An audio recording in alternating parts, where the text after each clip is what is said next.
Morning class 4 students, তোমাদের ইংরেজি আবার ক্লাস নিতে এসেছি। গত সপ্তাহে তোমাদের আমি a beautiful sun lesson 3 exercise সহ সমস্ত কিছু শেষ করে দিয়েছিলাম। আজকে তোমাদের লেসন 4 এরোপ্লেনস পড়াবো। তো তোমরা ভালো করে ইউটিউব ভিডিওগুলো শুনে নাও,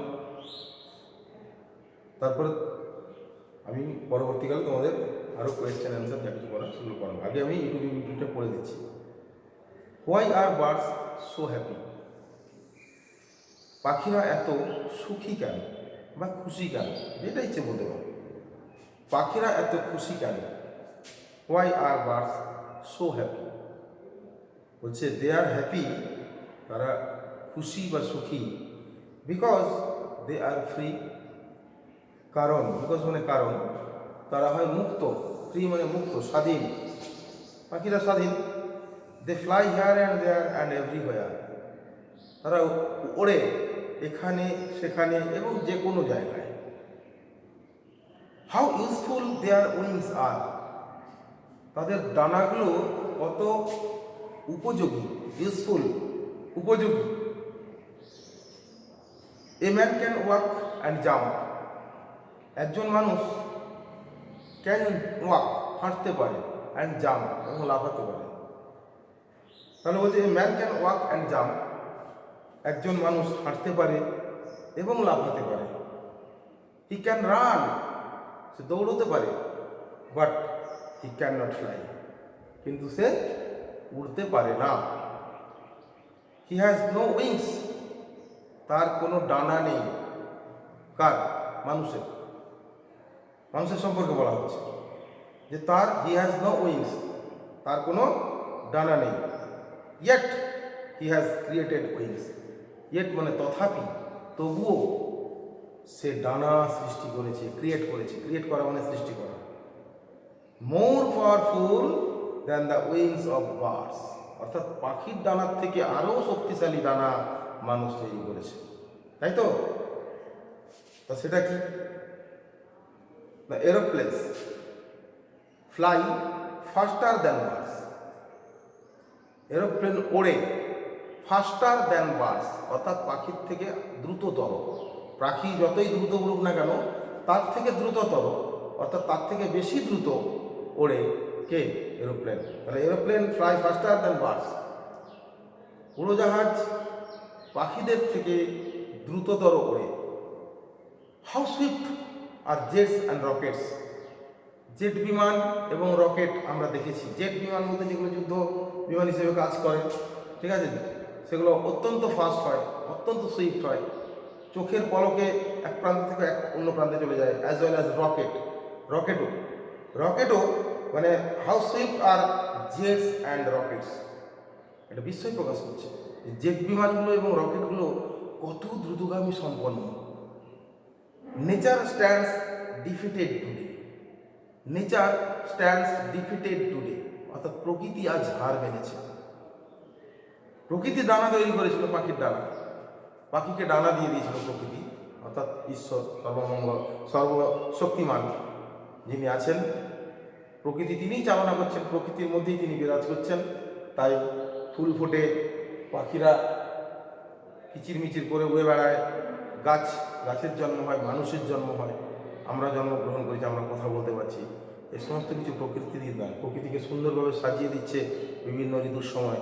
হ্যাঁ, বিভিন্ন ঋতুতে প্রকৃতি সুসজ্জিত হচ্ছে, আবার বৃষ্টি পড়ছে, ঝড়, জল, ঝঞ্ঝা, বজ্রপাত, এই সমস্ত কিছু হচ্ছে প্রকৃতির দান। অর্থাৎ প্রকৃতির নিয়মে এগুলো হয়, এগুলো মানুষ তৈরি করতে পারে না। কিন্তু মানুষ একটা ডানা তৈরি করে ফেলেছে। More powerful than the wings of the birds, অর্থাৎ পাখিদের ডানার তুলনায় আরও বেশি শক্তিশালী ডানা সে তৈরি করেছে। সেটা হচ্ছে aeroplane. Aeroplane fly faster than birds. Aeroplane পাখিদের থেকে দ্রুততর ওড়ে। How swift are jets and rockets. Jet বিমানগুলো এবং রকেটগুলো আরও কত দ্রুতগতি সম্পন্ন। নেচার স্ট্যান্ডস ডিফিটেড টুডে, প্রকৃতি আজ হার মেনেছে। After a long fight, the Wright brothers could succeed in making the aeroplanes. After a long fight, এখানে ফাইট মানে যুদ্ধ, ঠিক কথাই, কিন্তু এখানে বলতে হবে দীর্ঘ প্রচেষ্টার পর। লং ফাইট বলতে দীর্ঘ যুদ্ধের পর, এটা বলাটা ঠিক নয়। কারণ একটা ক্রিয়েশন যখন হচ্ছে, একটা উদ্ভাবন যখন কোনো কিছু জিনিসের হচ্ছে, তখন সেটাকে প্রচেষ্টা বলা হয়। আফটার এ লং এফার্টস, অর্থাৎ আফটার এ লং ফাইট, মনের সঙ্গে যুদ্ধ চলেছে, হ্যাঁ, প্রকৃতির সঙ্গে যুদ্ধ চলছে, ইত্যাদি ইত্যাদি করতে গিয়ে আজকে রাইট ভ্রাতৃদ্বয়, যে right brothers could succeed in making the এরোপ্লেনস, aeroplane তৈরি করতে সাকসিড হয়েছিলেন। সাকসিড মানে সফল হয়েছিলেন। ওকে, তাহলে after a long fight the Wright brothers could succeed in making এরোপ্লেনস। দীর্ঘ প্রচেষ্টার পর রাইট ভাইরা উড়োজাহাজ তৈরি করতে সক্ষম হয়েছে,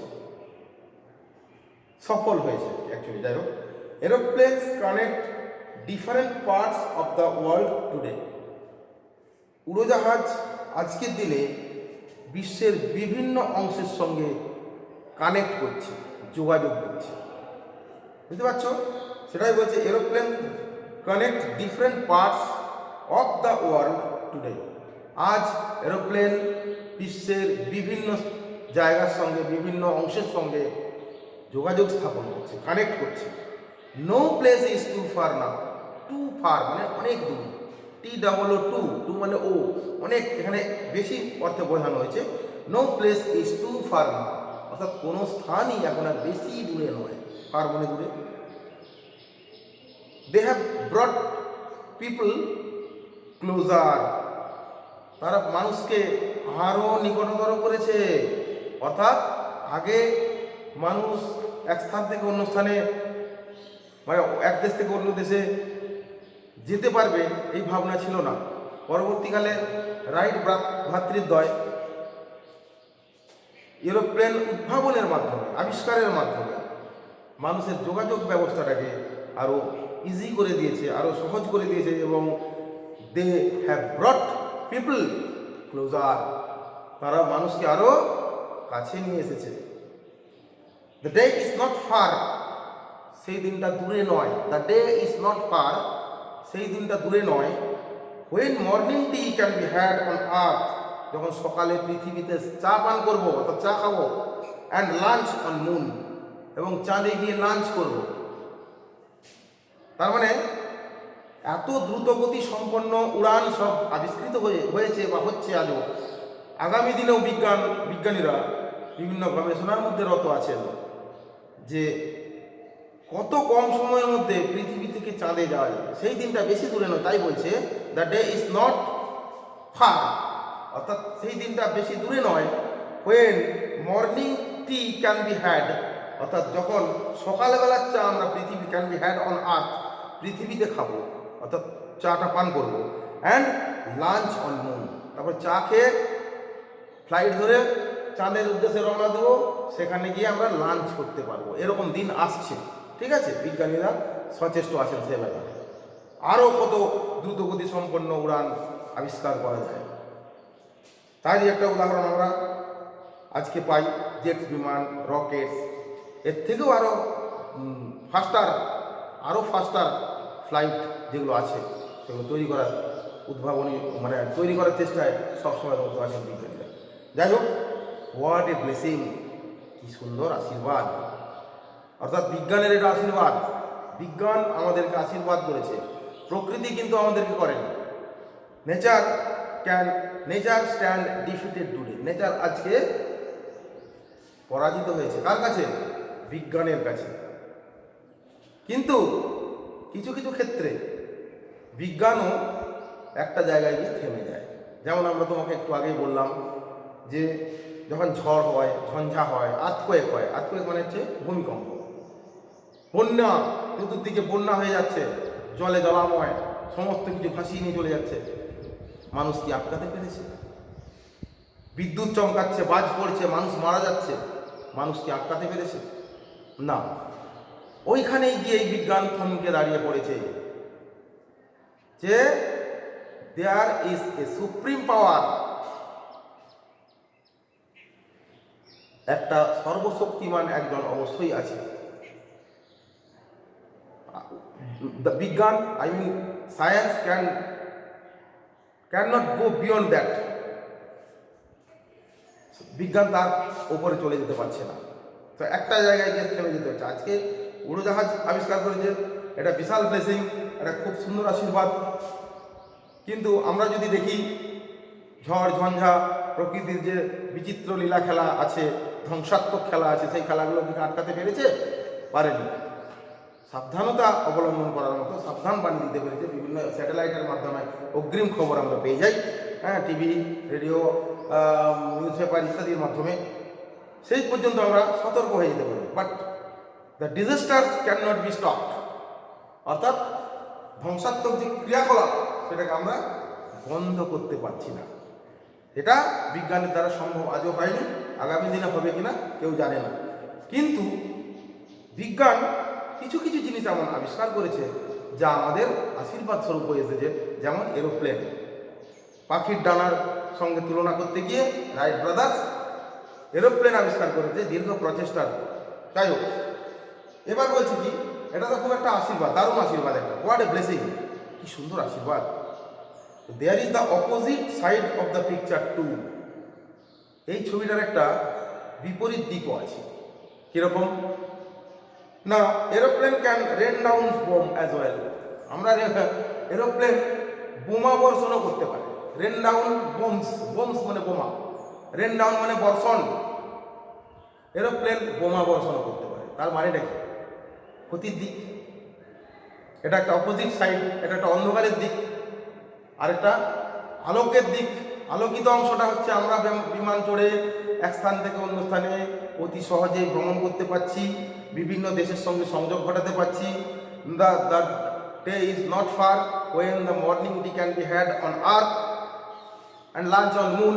সেই দিনটা বেশি দূরে নয় যখন সকালে আমরা পৃথিবীতে বসে চা খাবো এবং লাঞ্চ করবো চাঁদে গিয়ে। তার মানে কি, একটা সময়ের যে একটা ব্যাপার, খুব কতটা কম সময়ের মধ্যে পৃথিবী থেকে চাঁদে যাওয়া যায় তার প্রচেষ্টা চলছে। কিন্তু এটা একটা আশীর্বাদের দিক। কিন্তু এরোপ্লেন থেকে, হ্যাঁ, বোমা বর্ষণ করতেও দেখা যাচ্ছে। কারণ যুদ্ধ বিগ্রহের সময় বিভিন্ন এক দেশ থেকে অন্য দেশে যখন যুদ্ধ হচ্ছে, তখন এরোপ্লেন ব্যবহার করা হচ্ছে, তার থেকে বোমা ফেলা হচ্ছে, এক দেশকে বোমা ফেলে ধ্বংস করে দেওয়া হচ্ছে। এরকম অনেক ইতিহাসে অনেক উদাহরণ আছে। হ্যাঁ, হিরোশিমা নাগাসাকির কথা তোমরা পড়বে বড় হলে। জাপানের হিরোশিমা নাগাসাকি দ্বিতীয় বিশ্বযুদ্ধের সময়, হ্যাঁ, আমেরিকা বোমা ফেলে সে দুটো শহরকে ধ্বংস করে দিয়েছিল একদম। তার মানে কি, এরোপ্লেনটা যেমন আশীর্বাদ স্বরূপ আমাদের কাছে এসেছে, অভিশাপ স্বরূপও সেরকম এসেছে। But whose fault is it? এর দোষটা কার? দোষটা মানুষের, আমাদের। আমরা একটা জিনিসকে ভালো অর্থেও ব্যবহার করতে পারি, আবার খারাপ অর্থেও ব্যবহার করার মতন পথ খুঁজে বের করি। ঠিক আছে, যাই হোক, we have learn the science of flying.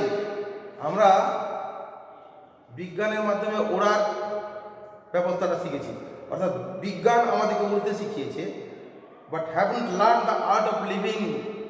Art of living মানে বেঁচে থাকার কৌশল। বেঁচে থাকার কৌশলটা কিন্তু আমরা শিখতে পারিনি, সেটা আমাদেরই দোষ। এটা মোটামুটি তোমাদের পড়া, এই পড়াটা তোমরা করবে। এর পরের দিন তোমাদেরকে আমি E2B B2টা ভালোভাবে আবার আমি কাজ পাঠাবো, সেগুলো করবে। আর এর থেকে যদি অপোজিট, P2P এবং এক্সারসাইজটা পরের ক্লাসে আমি আলোচনা করব। ঠিক আছে, ওকে, তোমরা ভালো থেকো সবাই। ভালোভাবে মন দিয়ে এটা ভালোভাবে পড়বে, শুনবে, শোনার পর পড়বে, তারপরে ক্লাস পাঠালে ক্লাস করবে। Thank you so much. আজকের মতো এখানেই ছাড়ছি।